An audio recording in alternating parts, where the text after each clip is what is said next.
Luego los patitos, tal y como hicimos con El Padrino, trasladándolo a 1024 en Sicilia, vamos a comentar una propuesta que probablemente pueda servir para una serie, debido a que está dividido en 5 apartados, de 1 o 2 capítulos, de 5 a 10 episodios, una miniserie. Y luego, si tiene éxito, podría ser novelada en 5 capítulos de una obra magna de introspección de Señor y Vizcaya, foralidad, dimensión atlántica, un elemento que vamos a comentar ciertamente en un esbozo, en esta hipótesis de saga novelada que podría construir con los elementos mencionados respecto de Señor Vizcaya, dimensión atlántica, el marco general de lo que uno puede encontrar en la historia del Señor Vizcaya del siglo XI al XVI, en 5 episodios. Tiene un potencial épico y podría seguir la historia de varias generaciones de una familia ficticia, pero arraigada en el señor Vizcaya, vinculada tanto al desarrollo del sistema foral como a los viajes de exploración y a la participación en el comercio y la navegación atlántica. Podría ser un título tentativo el que hemos puesto de Las Mareas de Vizcaya. ¿Cómo hacer una especie de prólogo? El relato comienza en el siglo XI con una Vizcaya en proceso de transformación social y política, donde las Santa Iglesia son el núcleo de la organización comunitaria, y las reuniones en torno a robles centenarios dan forma a lo que será el sistema de fueros. En un pequeño valle cercano a Guernica nacerá la familia Urtubi, campesinos y pescadores que gradualmente se involucrarán en los movimientos políticos y marítimos de la región. Primera generación. Siglos XI y XII. Los fundadores. La historia de esta generación se centrará en Eneco Urtubi, un joven visionario que crece en un entorno de cambios y retos para su comunidad. Enfrentará desafíos que moldearán profundamente su carácter y sus decisiones. Desde temprana edad, Eneco experimentará la presión de las crecientes incursiones vikingas, que amenazarán tanto a su familia como a la estabilidad de las aldeas costeras. Obligado a liderar a su comunidad en medidas defensivas, aprenderá a combinar estrategia y diplomacia para proteger a su gente. Estos ataques también lo enfrentarán al dilema moral de responder con violencia o buscar alianzas inesperadas con comerciantes nórdicos como Bjorn. Además, las tensiones internas entre las antiiglesias y los señores locales obligarán a Eneco a participar activamente en las reuniones bajo el roble de Guernica, donde deberá superar la desconfianza hacia los jóvenes líderes para ser tomado en serio. Su empeño por codificar esas tradiciones orales lo llevará a enfrentarse de manera resistente por parte de los conservadores, que ven en ello una amenaza a la espontaneidad de su cultura. Por otro lado, la influencia de Bjorn despierta en Eneco un deseo profundo de explorar más allá de las costas conocidas, pero las limitaciones materiales y el escepticismo de su comunidad lo empujarán a encontrar formas creativas de convencerlos y de financiar sus expediciones. Estas vivencias no solo fortalecerán su liderazgo, sino también siembran en él un sentido de propósito más amplio, consolidar esa autonomía de Vizcaya y expandir sus horizontes más allá de los confines tradicionales. Eneco, hijo de campesinos, sentirá desde temprana edad una conexión profunda con su tierra y un deseo de proteger a su gente frente a las amenazas externas, incluidas esas incursiones vikingas que aún resuenan en la memoria colectiva de esos pueblos costeros. Eneco, ciertamente, como decíamos, empezará a destacarse en esas reuniones, bajo la roble de Guernica, especialmente en esos momentos de crisis en las que la comunidad se encontrará dividida entre cómo afrontar esas crecientes amenazas externas y resolver las disputas internas. Como siempre, ámbito interno y ámbito externo. Una noche de otoño, bajo la sombra de un imponente roble, los líderes de las antiiglesias se reúnen en un consejo extraordinario. Los rumores de una inminente incursión vikinga han provocado el pánico, y las voces se alzan en un caos de propuestas contradictorias. Eneco, a un joven pero decidido, observará con atención antes de intervenir, con una voz clara y resonante. No podemos permitir que el miedo dicte nuestras acciones, declarará, logrando un silencio expectante. Con firmeza y elocuencia expondrá un plan que combina medidas defensivas inmediatas con un llamado a la unidad y una preparación más a largo plazo. Sugerirá reforzar las costas y establecer turnos de vigilancia, al tiempo que propone forjar alianzas con comunidades vecinas, ¿no? Que tal vez sea el origen de la hermandad de las marismas. Su discurso no solo calmará los ánimos, sino que enciende un sentido renovado de propósito entre los asistentes. Al final de la reunión, el Consejo no solo adoptará su plan, sino que muchos empezarán a verlo como un líder nato. Esa noche, bajo el roble de Guernica, Eneco no solo gana el respeto de su comunidad, sino que marcará el inicio de su ascenso como defensor y estratega del incipiente sistema foral. Este episodio fortalecerá su carácter, enseñándole el valor del equilibrio entre la diplomacia y la acción decisiva en momentos críticos. Su carisma y determinación lo convertirán en un líder informal que defiende la importancia de consolidar las leyes y tradiciones orales en un sistema que garantice la autonomía de Vizcaya frente a los poderes externos. Este proceso conoce a Bjorn, un comerciante noruego que llega a Vizcaya buscando oportunidades comerciales. A pesar de esas diferencias culturales evidentes, ambos hombres encuentran un terreno común en su pasión por la mar y el comercio. Bjorn introduce a Eneco las técnicas de navegación avanzada y le cuenta historias de tierras lejanas, como las hoy conocidas como Islandia y Groenlandia, alimentando en Eneco ese sueño de explorar más allá de las costas conocidas.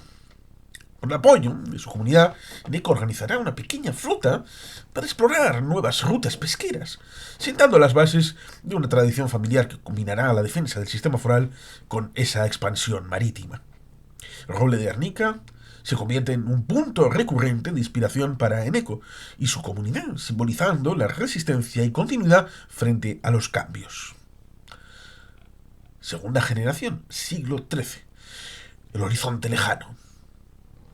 Andeka Urtubi, nieto de Eneco, hereda no solo el amor por su tierra, sino también la fascinación por la mar. Inspirado por los relatos de Bjorn, que su abuelo le transmitió, Andeka se embarca en una serie de expediciones que lo llevarán a explorar territorios como la hoy conocida como Islandia y Groenlandia y las costas de Terranova. En Islandia, Andeka enfrenta el reto de navegar entre los fiordos y ganar la confianza de los comerciantes locales, quienes inicialmente desconfían de todos los extranjeros. En Groenlandia lidiará con las adversidades climáticas extremas, aprendiendo a sobrevivir en un entorno hostil con las ayudas de los inuit, a diferencia de lo que sucedió con los vikingos, un poco refractarios respecto de esa relación comunitaria. Las costas de Terranova le presentarán un desafío completamente diferente: establecer acuerdos de pesca con otras comunidades vascas que ya compiten allí por los recursos. Durante una de sus expediciones, una tormenta feroz lo obligará a tomar decisiones rápidas para salvar su flota, perdiendo uno de sus barcos, pero demostrando su capacidad de liderazgo en momentos críticos. Estos viajes no solo fortalecerán su reputación como navegante, sino también le permiten establecer rutas comerciales para productos como el bacalao y el aceite de ballena, consolidando Vizcaya como un actor relevante en el comercio atlántico. Además, Andeka utiliza su experiencia para mejorar las técnicas de construcción naval en Vizcaya, ayudando a desarrollar barcos más resistentes y aptos para esas escondidas rutas y travesías transatlánticas. A nivel personal, Andeka enfrentará el dilema de equilibrar su amor por el mar con sus responsabilidades familiares y políticas. A su regreso a Vizcaya, participará activamente en las juntas generales defendiendo la importancia de fortalecer la marina local y preservar el sistema foral frente a las crecientes presiones externas. Sus vivencias en el extranjero le otorgarán una perspectiva única, convirtiéndolo en un puente entre Vizcaya y el mundo, más allá del horizonte. Desde joven, Andeka demuestra habilidades excepcionales como navegante y liderará expediciones hacia el Atlántico Norte, inspirando por los citados relatos de Bjorn que su abuelo transmitió. Andeka decidió aventurarse hacia esas aguas de Islandia y Groenlandia, donde estableció sus contactos con comunidades nórdicas y también con otros pescadores vascos. Las expediciones de Andeka no solo amplían los horizontes de la familia Urtubi, sino también contribuyen al desarrollo económico de Vizcaya. Los productos como el bacalao y el aceite de ballena se convierten en bienes preciados que fortalecerán las relaciones comerciales de la región. Sin embargo, estas aventuras también traen sus peligros. Andika y sus tripulaciones deberán enfrentarse a tormentas, a conflictos con otros pescadores y la amenaza constante de piratas en alta mar. Una escena particularmente dramática podría describir una tormenta que casi destruye su flota, resaltando su liderazgo y tenacidad. A nivel político, Andika también se involucrará en las juntas generales, siguiendo el legado de su abuelo. Defiende la importancia de proteger el sistema foral frente a las crecientes presiones externas, especialmente de Castilla. La casa familiar, un caserío, que refleja la evolución de las generaciones, se convierte en un refugio y centro de reuniones políticas.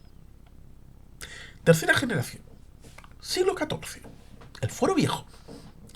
Lira Urtubi, una mujer decidida y nieta de Andeka, es la protagonista de esta generación. En una época en la que las mujeres enfrentan numerosas barreras sociales y políticas, Leire logrará superar estas limitaciones gracias a su inteligencia, astucia y una profunda pasión por la justicia y el bien común. Educada en el hogar por su abuelo y con acceso a los libros gracias a su matrimonio con un escribano de la Diputación, Leire desarrollará un conocimiento excepcional sobre las leyes orales y las prácticas de gobernanza de Vizcaya. Cuando se presenta la oportunidad de codificar el Fuero Viejo, Leire se convertirá en una figura indispensable en el proceso. Trabajará incansablemente detrás de la escena, recopilando testimonios de ancianos en las ante'iglesias y analizando las resoluciones tomadas bajo el roble de Arnica. A pesar de la oposición de algunos líderes que consideran inapropiada su participación, Leire se ganará el respeto al demostrar una habilidad única para sintetizar las tradiciones en un marco legal coherente y duradero. En una reunión clave, Leire argumentará con determinación la necesidad de proteger los derechos de los agricultores y pescadores frente a los intereses crecientes de los señores feudales y los comerciantes extranjeros. Sus discursos, llenos de pasión, de lógica, lograrán construir alianzas estratégicas entre las comunidades rurales y costeras, permitiendo que el Fuero Viejo refleje esa diversidad y resiliencia del pueblo de Vizcaya. Además de su papel en la redacción del Fuero, Leire apoyará activamente esas expediciones secretas a Terra Nova, trabajando en la logística y asegurándose de que los beneficios de estas empresas se reinviertan en la comunidad. Su capacidad para moverse entre los mundos de la política y el comercio la convertirán en un puente esencial entre las tradiciones de su familia y las demandas de un mundo en transformación constante. Leire dejará un legado no solo como una reformadora legal, sino también como un símbolo de lo que es posible lograr cuando la determinación trasciende las barreras de género y del tiempo. A pesar de esas limitaciones impuestas a las mujeres de su época, Leire jugará un papel crucial en la redacción del Fuero Viejo que marcará un hito en la historia de Vizcaya al transformar las viejas tradiciones orales ya en leyes escritas. Leire se casará con ese escribano de la Diputación, un matrimonio que, aunque inicialmente arreglado para fortalecer las conexiones familiares, le abrirá las puertas a esos círculos políticos y culturales de la época. Esta unión no está exenta de conflictos internos para Leire, quien luchará por equilibrar sus responsabilidades como esposa y madre con su creciente deseo de influir políticamente. En las reuniones en torno al Fuero, Leire siente el peso de las expectativas tradicionales, pero canalizará estas tensiones en un esfuerzo extraordinario por demostrar su valía. Su capacidad para redactar documentos precisos y su persuasiva elocuencia para convertirse en una figura clave, capaz de superar esas barreras de género con una inteligencia y determinación admirables. Este conflicto interno la impulsará a trabajar más duro, logrando plasmar en el Fuero Viejo la voz de mujeres y de hombres también, de quienes como ella buscan un equilibrio entre las tradiciones y las nuevas exigencias sociales. Su inteligencia y determinación la convierten en una figura clave en las discusiones sobre el fuero, donde defiende la inclusión de normas que protejan a las comunidades rurales y costeras. Su trabajo no está exento de oposición, pero Leire demostrará una capacidad inigualable para negociar y construir alianzas. Mientras tanto, la familia Ortubi continúa expandiendo su influencia marítima. Leire apoyará esas expediciones a Terranova, donde los balleneros vascos comienzan a establecer una presencia permanente. En secreto, pero permanente. Estas aventuras también traen nuevos desafíos, como la competencia con otras potencias europeas y los peligros inherentes a esa navegación transatlántica. En este contexto, las conexiones con otras culturas se intensificarán, mostrando la capacidad de los Urtubi para adaptarse y prosperar. Cuarta generación, siglo XV. La Marina de Vizcaya. Joanes Urtubi, capitán de uno de los primeros galeones construidos en Vizcaya, es el protagonista de esta etapa. Con la publicación del Fuero Nuevo, Joanes se encuentra en el corazón de una Vizcaya que busca consolidar su identidad mientras se adapta a los cambios de la época. Joanes lidera la construcción de una flota que no solo protege las costas de Vizcaya, sino también participa en misiones comerciales y militares de gran impacto. Una de sus misiones más destacadas involucra un viaje hacia las Islas Británicas, donde busca establecer acuerdos de intercambio con comerciantes locales en un contexto de crecientes tensiones internacionales. Durante esta expedición, Joanes y su tripulación enfrentan un ataque sorpresa de corsarios franceses cerca del Canal de la Mancha. Gracias a su conocimiento táctico y la maniobrabilidad de su galeón insignia, Iparizarra, la Estrella del Norte, logrará repeler el ataque y salvar no solo a su flota, sino también a un cargamento valioso de hierro vasco destinado al comercio. Este episodio no solo refuerza su reputación como un estratega naval, sino también simboliza la resiliencia y habilidad de los navegantes vascos frente a desafíos marítimos complejos. Su éxito en esta misión contribuye a contribuir y consolidar a Vizcaya como actor clave en las rutas comerciales del Atlántico. Su galeón, Iparizarra, la Estrella Norte, se convierte en un símbolo de la destreza naval de los vascos. Joanes también se enfrentará a los retos de la competencia internacional, especialmente con los comerciantes ingleses y franceses, que también buscarán dominar las aguas del Atlántico Norte. A nivel personal, Joanes luchará por mantener ese equilibrio entre su lealtad al señorío y las crecientes demandas de la monarquía castellana. A fin de cuentas, el rey de Castilla es, a su vez, también el señor de Vizcaya. Una escena épica podría describir una batalla naval con corsarios franceses, demostrando esa valía y valentía y habilidad de Joanes. Quinta generación, siglo XVI. Los herederos del Atlántico. Lodovica Urtubi, descendiente directo de Joanes, representará la culminación de la saga familiar y el puente entre el pasado y el futuro de Vizcaya. Sus expediciones al Nuevo Mundo no solo amplían las rutas comerciales, sino también lo enfrentan a realidades que transforman su visión del mundo y de su propia tierra. En tierras americanas, Koldovica establece vínculos con comunidades indígenas, aprendiendo de sus costumbres y sistemas de intercambio, lo que le inspira a defender un comercio más equitativo al regresar a Vizcaya.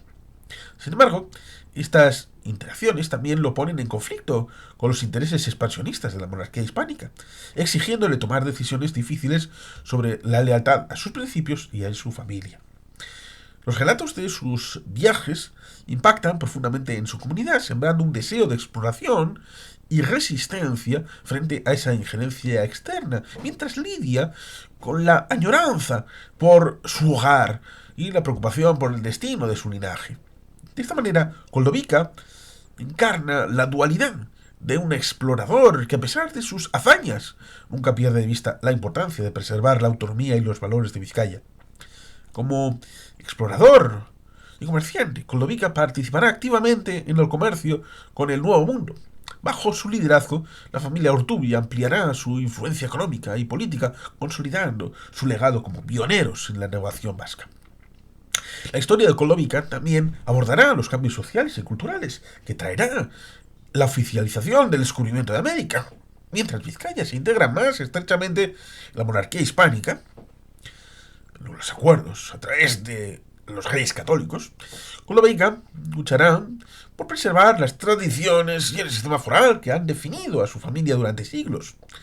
Esta lucha alcanzará un punto crítico cuando confronta directamente a un representante de la monarquía hispánica, un delegado enviado para imponer nuevas normativas que amenazarán la autonomía de Vizcaya. Una reunión tensa bajo el roble de Guernica, Colovica, con una elocuencia feroz, desafiará la autoridad del delegado y argumentará que las imposiciones externas desmantelarían siglos de gobernanza local basada en el consenso y en la tradición. Este enfrentamiento no solo subrayará su compromiso con el sistema foral, sino también galvaniza a su comunidad, fortaleciendo su determinación de resistir cualquier injerencia externa. Una escena clave podría mostrar una confrontación con un representante de la monarquía en la que Colovica defiende apasionadamente esa autonomía de Vizcaya. Elementos recurrentes. Pues podemos mencionar 4. El roble de Guernica como símbolo de continuidad, presente en momentos cruciales de cada generación. La propia casa familiar, que dota de nombre no solamente a la propia familia, el tema de la transmisión del nombre del hogar familiar a través del apellido, que evoluciona con cada generación, refleja esos cambios históricos y sociales. Las conexiones con otras culturas, desde vikingos, nativos de Terranova, mostrando esa adaptabilidad de los Urtubi, y la lucha por preservar el sistema foral frente a cambios políticos, un eje constante de la saga.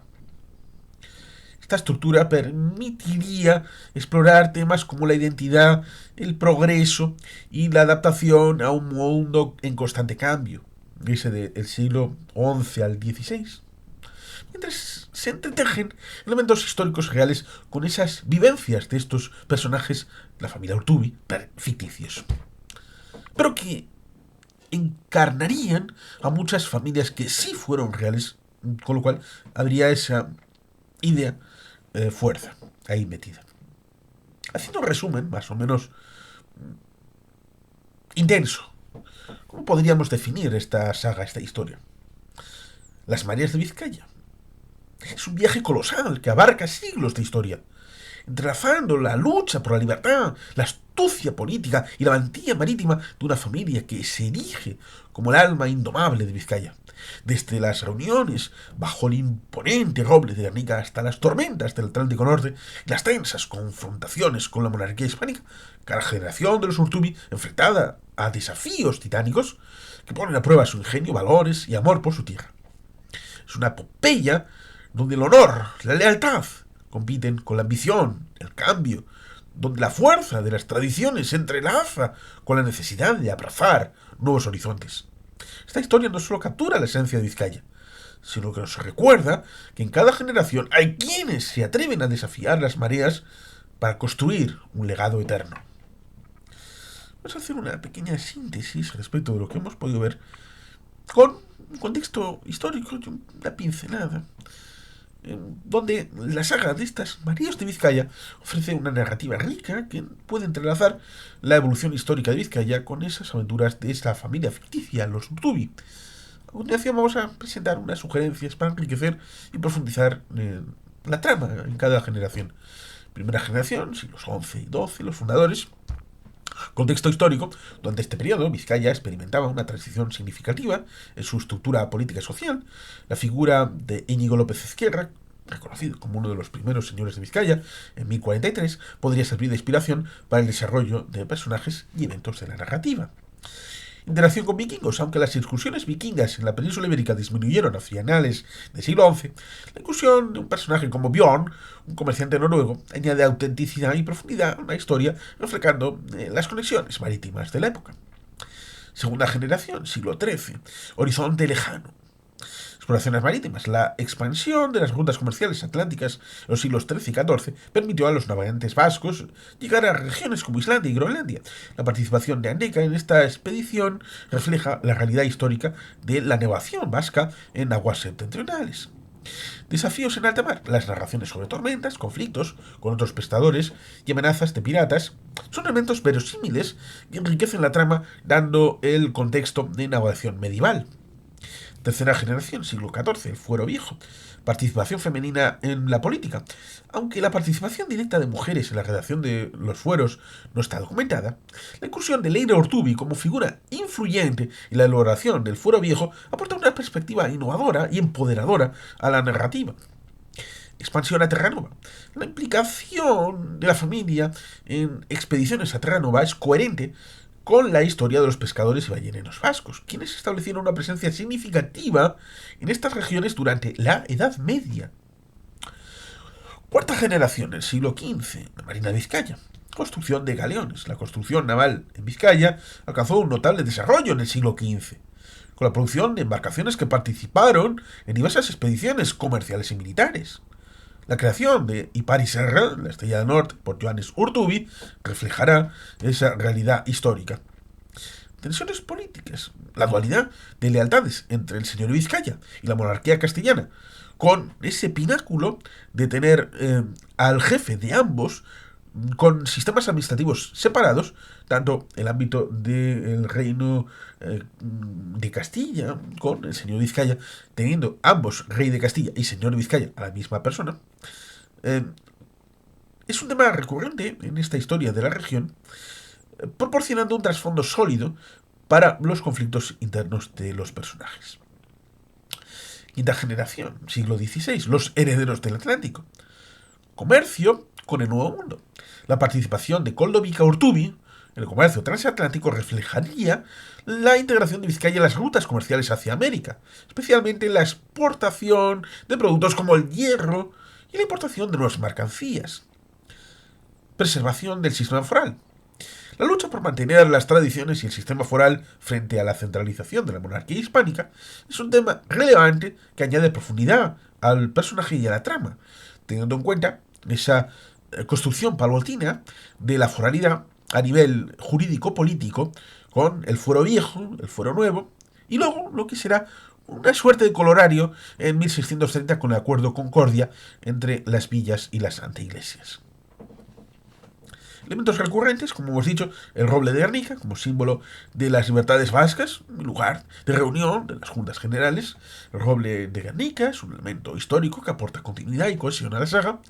Caserío familiar, la evolución del caserío a lo largo de las generaciones refleja esos cambios sociales, económicos de Vizcaya, sirviendo como un microcosmos de esta historia regional.